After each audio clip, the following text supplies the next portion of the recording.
mais importante do que você mostrar, por exemplo, os argumentos lá de antológico de Santo Anselmo, mostrar as vias de Santo Agostinho, como você provar que Deus existe, com aquele livro do Mortimer Adler, que eu já indiquei aqui, como aquele outro livro protestante que diz não tenho fé suficiente para ser ateu, que apresentam argumentos racionais, imbatíveis, assim. Mais importante do que tudo isso é a experiência pessoal, entendeu? Quando um sujeito alega e afirma, às vezes até debocha, o ateísmo militante, que até debocha do teu objeto de estudo, ele demonstra uma perfeita ignorância, porque ele está jogando no lixo o testemunho da experiência pessoal de bilhões de pessoas. Entendeu? Então, você está desprezando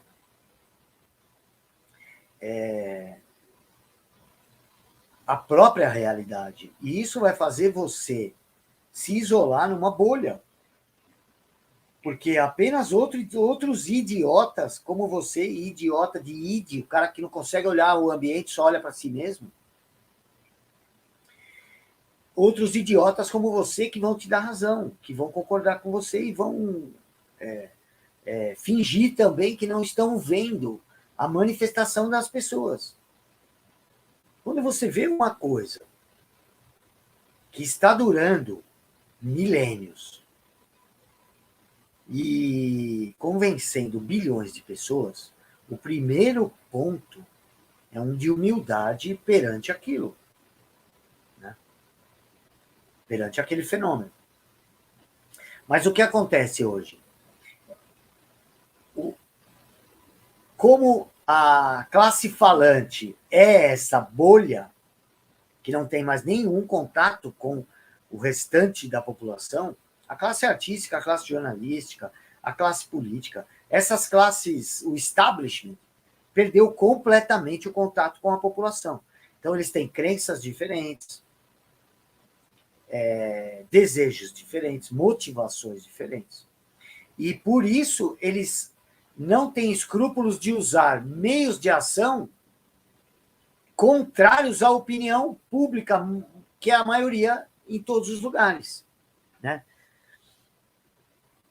E para que isso se sustente, o que eles têm que fazer? Eles têm que distrair a maioria.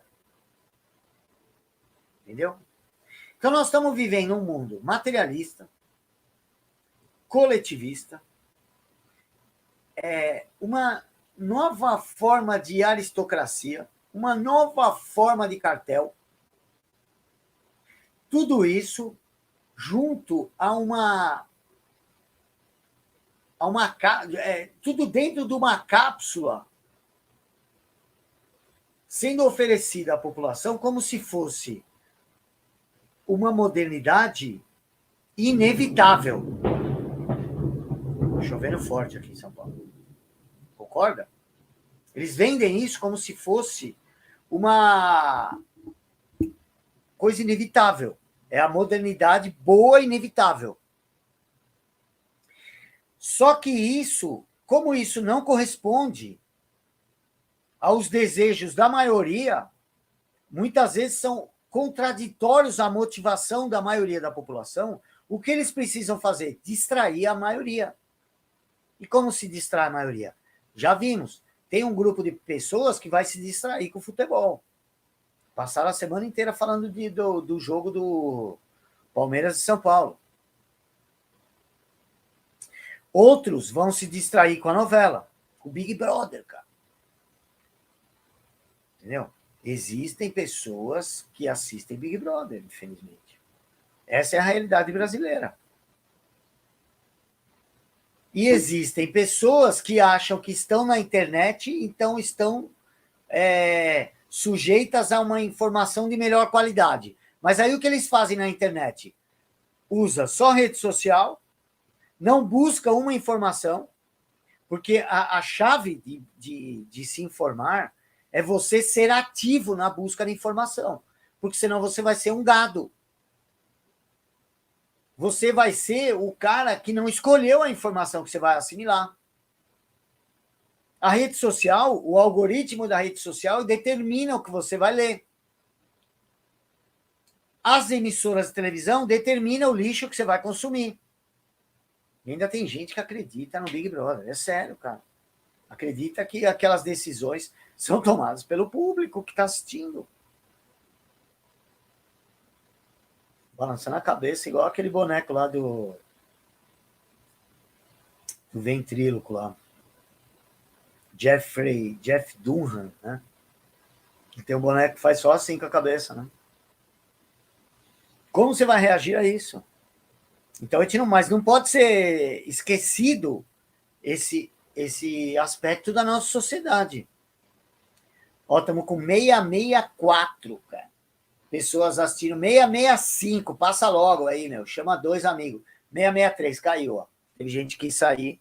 Mas vamos chegar logo a 700 aí, vai para parar essa maldição aí. Olha lá, 665 de novo. Ó, toda distração precisa estar de acordo com o nível cognitivo do alvo, né? Toda distração proposital, né? Você não vai distrair um sujeito mais erudito e tal com a música desses lixos aí do funk carioca, né? Mas você distrai esse cara com o quê? Com filosofia que não chega a lugar nenhum, que é masturbação intelectual, né? Você vê, alguns pensamentos filosóficos assim, existe verdade? Não existe verdade, não existe realidade, não existe nada, não podemos conhecer nada, não podemos identificar nada, né? Desde o Kant vem só essa rota que nos leva ao precipício da alucinação, né? Não existe verdade, não existe realidade, todo mundo tem a sua versão da história e é válida do mesmo jeito, ninguém é melhor do que ninguém, nada é melhor, nada pode ser comparado, né? Tudo é uma coisa que paira sobre a realidade e não tem nenhuma influência sobre ela, né? Como se o pensamento não tivesse consequências, né? Como se as ideias das pessoas não tivessem consequência na realidade. E é exatamente o inverso, né? Não há nada que aconteça na realidade, proposital, eu estou dizendo, que não tenha partido de uma ideia, né? Não há, por exemplo, nenhum regime político, nenhum regime econômico, nenhuma decisão política que não tenha partido de uma ideia, né? Normalmente de uma pessoa e que ganha força no coletivo, né? Como eu gosto sempre de citar o David Odivar, que ele falava, comitê não cria campanha, comitê não cria anúncio, quem cria anúncio é um criador, uma pessoa, o resto pode até melhorar a ideia, mas é uma pessoa. E essas pessoas colocadas estrategicamente em lugares onde se pode promover distração, estão trabalhando a todo vapor, cada um no seu nível, cada um para o seu nicho, né? Então, na internet, eles pegam esses rebeldinhos de Twitter, cara, é só ficar falando de algo que pareça rebelde e aquilo vai se transformar, né? Os jovens foram transformados em idólatras, todos os jovens. Isso não é de hoje, a minha geração já sofreu com isso, mas hoje ficou demais, entendeu? Eu vejo já na minha adolescência um incentivo à idolatria dos artistas do rock, por exemplo. O rock, que tem essa pose de rebelde, de antissistema, foi todo promovido pela grande indústria da música. Sejam as grandes gravadoras, quais são as grandes gravadoras? É a mesma da indústria do cinema, a mesma da indústria da mídia. É os mesmos grupos. Já eram lá quando surge o rock and roll, ok? Já eram, né? Você veja as grandes bandas que foram lançadas. Quem lançou as grandes bandas? Quais foram as rádios que tocaram as grandes bandas? Então, sempre foi criado essa aura de rebeldia, porque era aquilo que se pretendia do ponto de vista ideológico, de criação de uma nova cosmologia de promoção da rebeldia da juventude. Por quê? Porque desde pelo menos a Primeira Guerra Mundial, mas um pouco antes já começava a desenhar isso, mas desde a Primeira Guerra Mundial, com certeza, os revolucionários perceberam que o proletariado, o operário, não seria o ideal, o agente revolucionário ideal. Porque como esse cara tem um compromisso com a realidade muito grande, é um cara que não tem tempo para ficar militando, entendeu?